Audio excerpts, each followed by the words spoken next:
자, 볼게요. 우리는 오늘 과학과 미래 사회를 마무리해 볼 거예요. 자, 우선 과학 기술의 활용이 먼저 나오는데, 네가 얘기했다시피 이게 사실 막 시험에 들어가고 이런 게 처음이라 가지고, 이거는 약간 소개하는 단어 느낌이긴 하지만, 음, 최대한 디테일하게 봅시다. 제일 먼저 나오는 게 과학 기술을 활용한 감염병의 진단입니다. 진단을 어떻게 하느냐? 일단 병원체에 의해서 감염되는 게 있어요. 병원체라고 하는 게 뭐냐면은 병을 일으키는 원인이 되는 애들.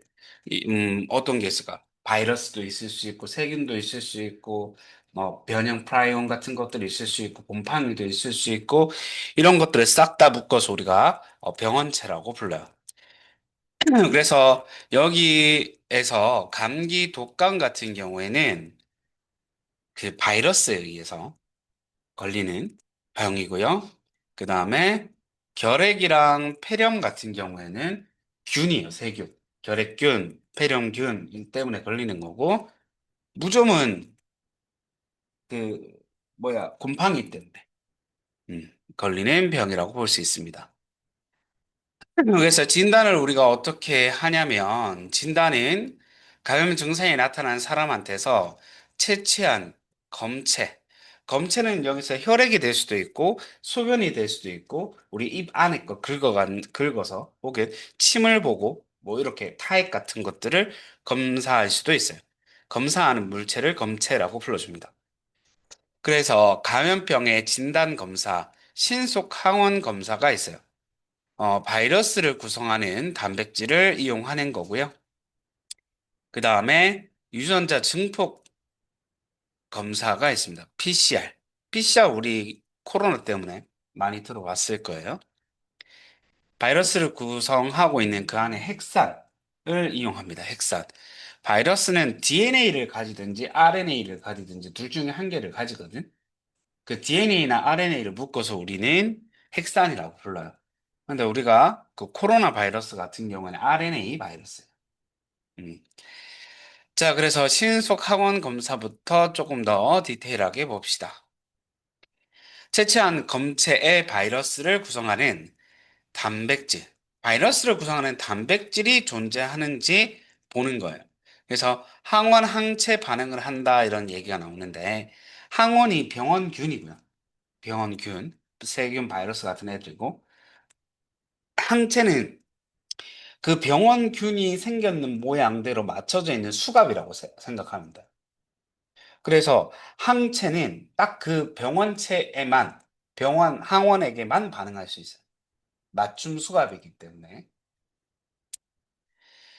음. 그래서 이걸로 검사하게 되면은 좀 빠르죠. 간편하고 신속하게 감염 여부를 확인해 줄 수 있다라는 게 최고의 장점입니다.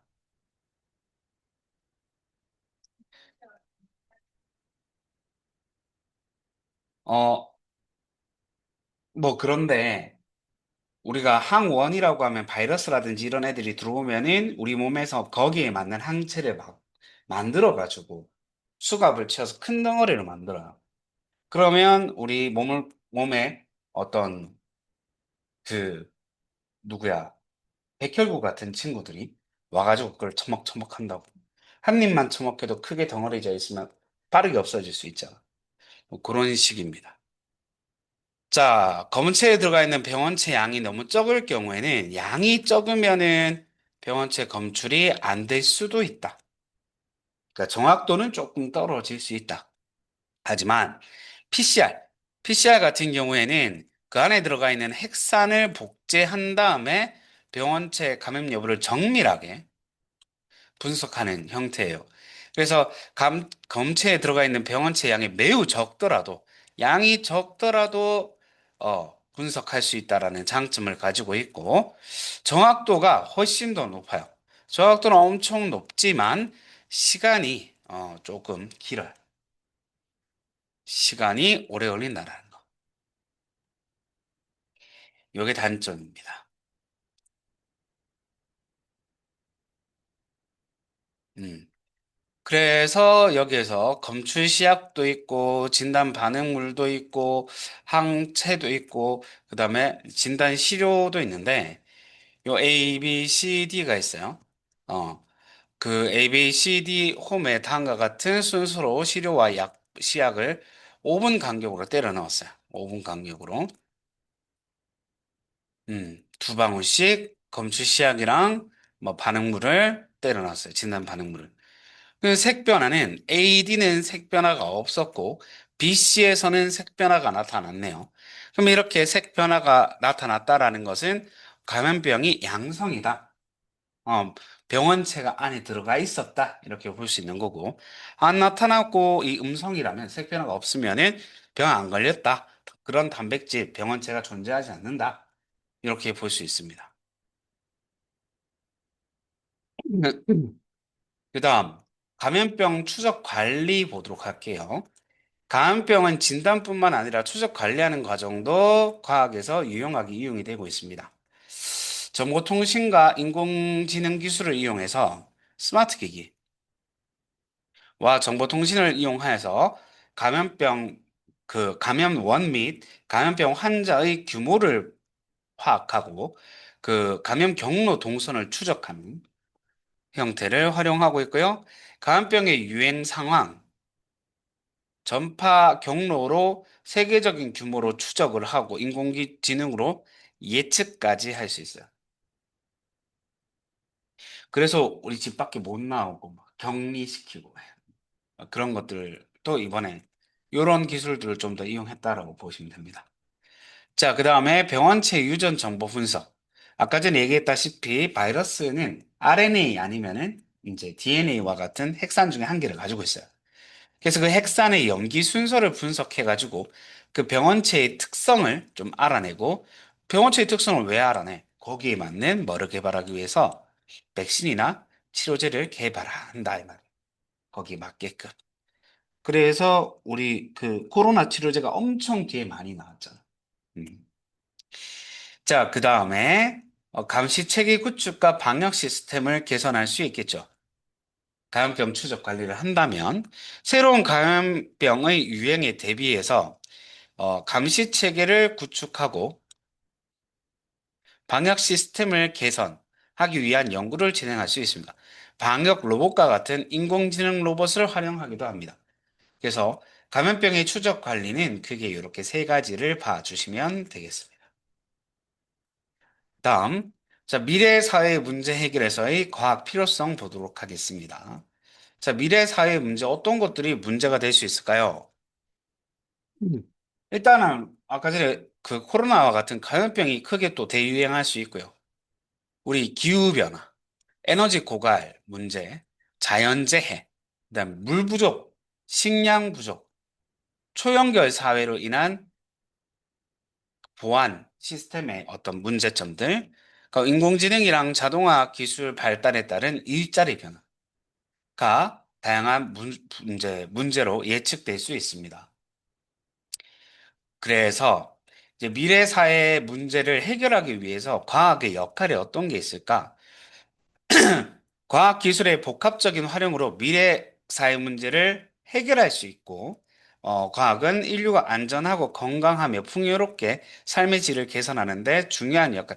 그러니까 식량 부족, 이거 문제가 되면 개량을 한다든지 품종을 바꾼다든지 이렇게 해서 대량으로 이제 증식을 시킬 수 있고, 물 부족하면 물이 많이 있는 쪽에서 물을 좀 끌어가는 기술들을 만들어 낼 수도 있는 거고, 자연재해, 예측만 가능하면 어떻게 대비를 할 수도 있는 거고, 에너지 고갈 문제도 우리가 지금 핵융합이라든지 기타 대체 에너지 같은 것들을 개발하고 있는 거죠.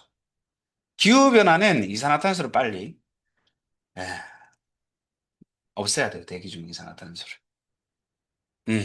이런 식의 해결은 전부 다 뭘로 하고 있다고? 과학으로 하고 있다고. 그래서 과학이 중요하다. 이렇게 얘기를 하는 거예요. 그 다음, 과학기술 사회에서 빅데이터의 활용. 실시간 생활, 그 데이터 측정, 센서가 부착되어 있는 기기로 일상생활에서 다양한 데이터를 실시간으로 측정을 해서 이거를 활용할 수 있게끔 지금 만들어져 있죠. 데이터의 수집과 저장. 현대 사회에는 다양하고 많은 데이터가 생성되고 있고 실시간으로 빠르게 수집되고 저장되고 있습니다. 데이터도 생성도 엄청 많고 생성된 데이터가 실시간으로 빠르게 수집, 저장되고 있습니다. 그래서 디지털 탐구 도구 어떤 것들이 있을까? 피지컬 컴퓨팅 기기, 마이크로 컨트롤러와 센서를 장착한 기기인데 스마트 기기랑 연결되어서 데이터를 실시간으로 이렇게 보내고 받고를 할 수 있어요. 그래서 피지컬 컴퓨팅 센서를 통해서 입력된 정보를 처리해갖고 출력해 주는 거. 센서를 이용해서 정보를 처리 출력하는 거고, 그다음에 마이크로 컨트롤러 같은 경우에는 컴퓨터의 중앙 처리 장치에 해당하는 마이크로 프로세서와 입출력 단자를 하나의 칩에 다 집어넣어가지고 정해진 기능을 수행하는 장치다. 이렇게 볼 수 있습니다. 컴퓨터 중앙 처리 장치는 CPU를 얘기하고요. 마이크로 프로세서, 입출력 단자, 이거를 묶어가지고 그냥 쉽게 얘기하면 아주 작은 컴퓨터로 처리를 해줄 수 있다. 이런 느낌이에요. 음. 그 다음, 피지컬 컴퓨팅 기기의 활용. 피지컬 컴퓨팅 기기에 장착되어 있는 여러 가지 센서를 이용하면 미세먼지 농도, 그 다음에 지금 이산화탄소의 농도, 소음, 빛의 세기와 같은 데이터를 측정할 수 있습니다. 자, 빅데이터의 활용. 그럼 빅데이터란 무엇이냐? 기존의 데이터 관리 및 처리 그 도구로는 다루기 어려운 방대한 양의 데이터를 우리는 빅데이터라고 불러줄 수 있고요. 수치 자료뿐만 아니라 문자, 영상, 음성 그 자체 형태가 엄청 다양하다. 뭐 쉽게 얘기하면 유튜브에 올라가야 되는 영상 엄청 많잖아. 그것도 다 빅데이터가 되는 거. 우리 사실 그 구글 같은 데 들어가고 검색하면은 자료가 방대한 양의 자료가 있잖아요. 그 전체가 빅데이터죠. 그러니까 정보가 엄청 많은데 그 엄청 많은 정보 자체를 빅데이터라고 생각해 주시면 돼요. 빅데이터의 생성, 센서의 개발과 정보통신 기술의 발달, 다양한 분야에서 수집된 많은 양의 데이터가 디지털 형태로 전환되어서 빅데이터로 축적되어 있어요. 인터넷에 빅데이터 기술. 그럼 빅데이터를 분석해서 가치 있는 정보를 추출하고 목적에 맞게끔 처리해서 금융, 교육, 의료, 정부 정책과 같은 여러 분야의 다양도로 활용할 수 있습니다.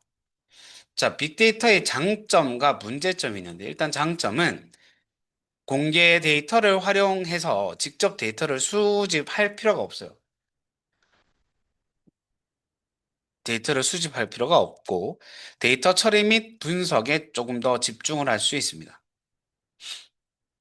여러 분야에서 수집한 빅데이터의 분석 과정을 통해서 더 빠른 이해와 정확한 예측이 가능해집니다. 그 다음에 다양한 변수에 얽혀 있는 복잡한 문제를 빠르게 분석할 수 있다는 거. 그 다음에 과학 연구 발전시키고 일상생활에 편리함을 제공해 줄 수 있다.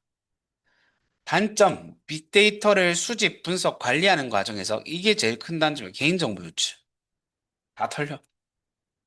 자, 충분히 검증되지 않은 데이터의 활용 가능성과 지나친 데이터 의존, 검증되지 않은 자료의 활용 가능성.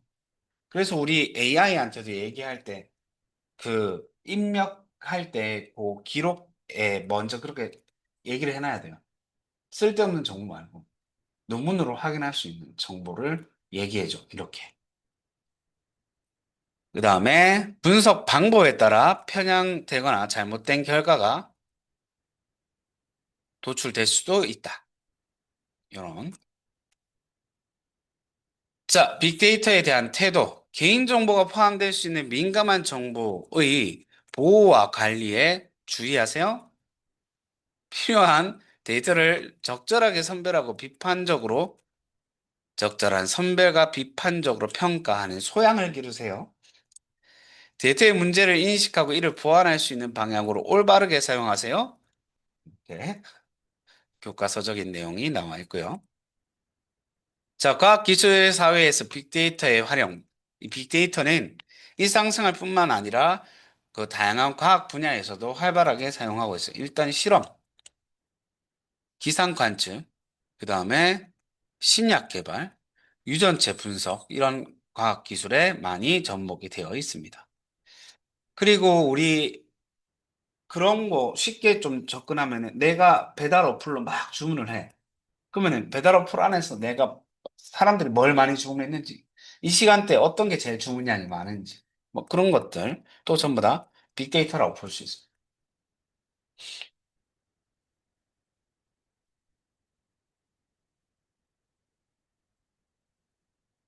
자, 쭉 넘길게요. 자, 과학기술의 발전과 쟁점 보도록 하겠습니다. 자, 과학기술의 발전, 자, 지능정보화 시대는 데이터를 기반으로 하는 사물 인터넷 기술, 그다음에 인공지능 기술 등의 과학기술이 발전하고 사물 인터넷 뭔지 아나? 음? 블루투스라기보다는 그러니까 스마트폰처럼 쓸 수 있는 기기 장치들이 주변에 널리고 널렸다 이런 느낌이에요. 그래서 예를 들면은 창문이 있는데 창문을 터치하면 그게 이제 태블릿 PC처럼 쓸 수 있게끔 그런 모든 사물이 이제 인터넷 기술을 쓸 수 있게끔 된다라는 거죠. 우리 지금 요새 대표적으로 나오고 있는 게 저런 거 많잖아. 냉장고. 냉장고 터치하면 그 터치, 그런 거. 그런 것들이 좀 더 사물입니다. 인공지능이야 뭐. 챗GPT 뭐 이런 거. 자, 사물 인터넷 기술, 각종 센서, 통신 기능, 소프트웨어 등에 내장되어 있는 다 했어? 아, 지금 가야 돼. 알겠어. 일단 가세요. 전자기기가 인터넷에 연결되어 있는 다른 사물과 주변 환경의 데이터를 실시간으로 교환해서 작업을 수행하는 기술을 얘기합니다. 사용자가 원격으로 사물의 상태를 파악할 수 있고 제어할 수 있어요. 내 지금 나왔는데 불 안 껐네. 가스레인지 불 안 껐네. 그러면 이제 스마트폰 켜가지고 집에 불 끄고 가스레인지 끄고 보일러 끄고 이런 것들이 가능한 거지. 집에 들어가기 전에 집이 좀 따뜻했으면 좋겠는데 그럼 보일러 미리 켜놓고 뭐 이렇게 할 수 있는 것도 다 사물 인터넷이다. 상황마다 사람이 개입하지 않아도 스스로 작동할 수 있게끔 또 할 수 있고요. 자, 인공지능 기술 개발로 필요한 기초 기술로 이게 사실 사물 인터넷 자체가 베이스에 이제 정보를 얻을 수 있는 체계가 다 깔려 있으면 어, 인공지능으로 그거를 뭔가 제어하고 레벨업 시키고 이런 것들이 가능해지는 거죠. 삶의 환경을 개선하는데 활용하고 있다. 자, AI. 인간의 추론이나 학습 능력을 컴퓨터에 구현한 기술이다. 데이터를 분석하고 예측하는 기능을 갖추고 있습니다. 빅데이터를 학습하고 분석하는 기술을 바탕으로 다양하게 활용이 되고 있습니다. 이씨.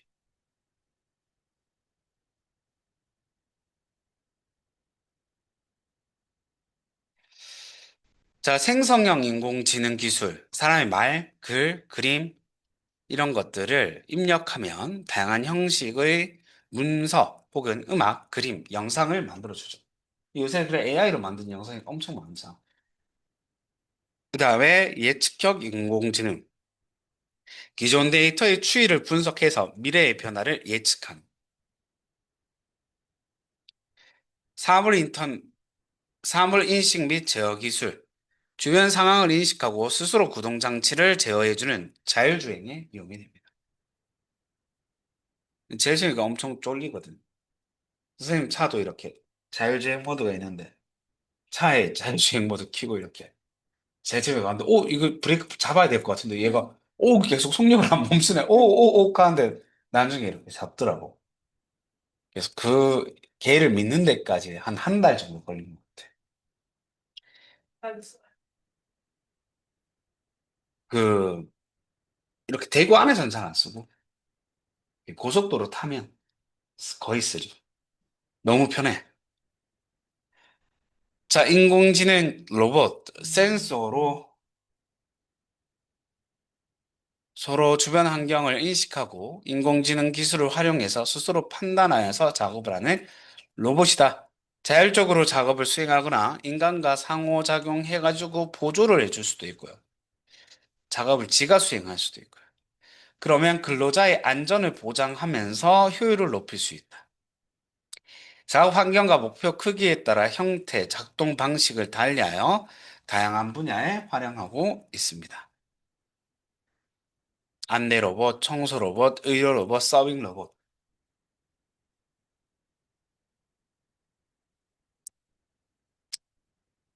음. 자, 과학기술의 유용성의 한계. 어떤 게 한계일까요? 사물 인터넷, 빅데이터, 인공지능, 로봇, 가상현실, VR 같은 거 등의 과학기술은 미래 사회의 다양한 분야에 활용되어서 인간의 삶과 환경을 개선하는 데 굉장히 유용할 것이다. 하지만 어떤 한계가 있느냐? 인공지능 같은 경우에는 부정확한 결과를 제시할 수 있어요. 한 번씩 거짓말하는 거. 인공지능 로봇으로 인간 노동의 일자리가 많이 줄어들겠죠. 그다음 인터넷과 정보 기술의 한계, 개인정보의 활용, 허위 사실 유포 같은 위험성을 가지고 있고, 사물 인터넷이 널리 활용되면 해킹 위험성도 커질 수 있습니다. 그다음에 과학기술의 부적응과 의존성, 새로운 과학기술이 서툴러서 적응을 잘 못한다. 우리 부모님은 아직까지 챗GPT를 못 쓰시거든. 그런 부적응성. 그다음에 과학기술에 너무 의존한다. 피수적인 능력이 점점 약해질 수도 있습니다. 그다음 환경 문제.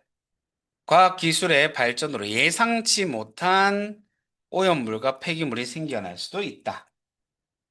그럼 어떡할까요? 과학기술 발전의 한계에 대한 대응, 어, 현명하게 사용하세요. 가치 있는 해결책을 찾기 위해서 협력하는 소통의 태도를 가지고 있어야 돼요. 그다음, 자, 과학 관련 사회적 쟁점과 과학 윤리 봅시다. 사회적 쟁점, SSI 이렇게 불러주는데, 과학기술의 발전 과정에서 발생하는 사회 윤리적 문제 같은 것들, 이게 양면성으로 볼 수 있는데, 이게 인간의 삶은 너무 편리하고 풍요로워져 가는데, 이제 에너지 분야 같은 경우에 신재생 에너지, 원자력 발전소, 방사성 폐기물, 뭐 이런 것들, 이 좀 쟁점 분야죠. 신재생 에너지 좋은데, 원자력 발전소는 폐기물 문제가 큰 문제고, 방사성 폐기물이 나오는 것 자체가, 뭐 이런 것들. 신재생 에너지도 사실 우리가 인간이 먹을 그 농업 그런 품목들을 태워서 우리가 에너지를 또 얻는 형태를 쓰고 있는데 그게 맞나? 우리 먹는 걸로 이렇게 장난치는 게 맞나? 이런 얘기를 많이 하고 있고. 생명윤리, 안락사, 동물실험. 인간한테는 안 되는데, 그럼 걔한테는 왜 돼? 뭐 이런. 쥐한테는 왜 되는 거야? 뭐. 배아 연구. 우리가 태아부터 생명체로 인정해주거든. 그러니까 임신하고 착상임에 8주가 지났어요. 그럼 그 전 단계에 있는 애들은 생명체가 아니니까 그걸 가지고 막 연구를 한단 말이야. 근데 그것도 맞나? 맞춤 아기. 그러니까 얘가 나중에 병 걸리기 뻔해. 그러면 그런 걸 막 우리가 제거해. 그렇게 해서 태어난 아기를 만들 수 있어요. 지금 기술로도. 그럼 맞춤 아기를 만드는 게 맞나? 근데 그게 사실상 인간 복제의 의미를 가지는 거죠. 인간 복제도 지금 기술로 할 수 있어요. 근데 건강 분야, 유전병 변형 농산물, GM, 식품 첨가물, 가습기 살균제, 항생제 남용, 다이어트 이런 쟁점 분야들이 있고, 환경은 화학 물질, 미세먼지, 기후변화, 간척 사업, 그다음에 지구온난화, 우주개발 같은 것들에 대한 문제점, 다양한 의견들이 존재를 하고 있죠. 자, 유전자 변형 농산물 봅시다. 식량 부족 문제 해결할 수 있어요. 현재 사용을 하고 있는 얘들을 비율을 점점 늘리는 게 맞죠. 인간들이 점점 많아지니까. 근데 부작용이 충분히 검증되지 않았다. 근데 이걸 막 먹여도 되냐? 굶어 죽는 것보단 낫다. 우주 개발. 우주 개발을 하면 새로운 자원이나 터전을 확보할 수 있어서 지금 우주 개발을 확대하고 있죠. 실제로. 화성 식민지라든지 이런 얘기를 많이 하고 있으니까. 근데 우주 개발과 관련돼 있는 기술에 악용될 수도 있어요. 그리고 지구에는 심해와 같은 같이 자원 개발이 가능한 장소가 아직 남아 있는데 우주로 가는 게 이게 조금 시기상조 아닐까? 신재생 에너지 사용, 그 환경오염 물질이 적게 배출되고 주력 에너지원으로 이걸 바꿔야 된다. 하지만 신재생 에너지는 발전 과정에서 주변 환경 영향을 많이 받아서 정기적인 전기 생산 같은 게 좀 힘들죠. 바람, 풍력 발전했는데 바람 양을 우리가 예측하거나 이러긴 힘드니까. 그래서 이걸 주력으로 쓰기엔 아직까지 적합하지 않다라는 얘기를 하고 있습니다. 자, 과학과 관련돼 있는 사회적 쟁점의 해결 방안,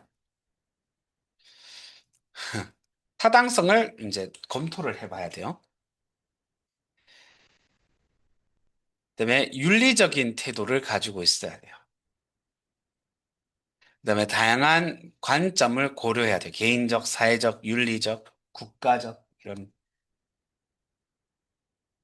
그다음에 과학기술의 발전 방향, 긍정적인 방향으로 발전할 수 있게끔 노력해야 된다. 우리 사실 핵도 그렇잖아. 이게 원자력 발전소로 쓰면 너무 좋은 건데 그걸 핵폭탄으로 쓰니까 난리 나는 거죠. 그런 식으로. 근데 과학윤리의 중요성, 과학윤리는 과학기술을 개발하거나 이용하는 과정에서 가져야 되는 올바른 생각이랑 태도 같은 것들을 과학윤리라고 그래요. 과학윤리를 준수해야 과학기술이 좋더라도 올바른 방향으로 활용할 수 있습니다. 그리고 장기적으로 과학 연구의 신뢰성이 높아지고 지속 가능한 생태계를 유지할 수 있어요. 음. 자, 과학 윤리를 준수하는 사례는 어떤 것들이 있을까? 생명공학 기술. 생명의 가치를 존중하고 그 기술을 위해서 인간이나 동물을 희생하지 않도록 해야 돼요. 자꾸 연구한답시고 죽이고 이러면 안 된다.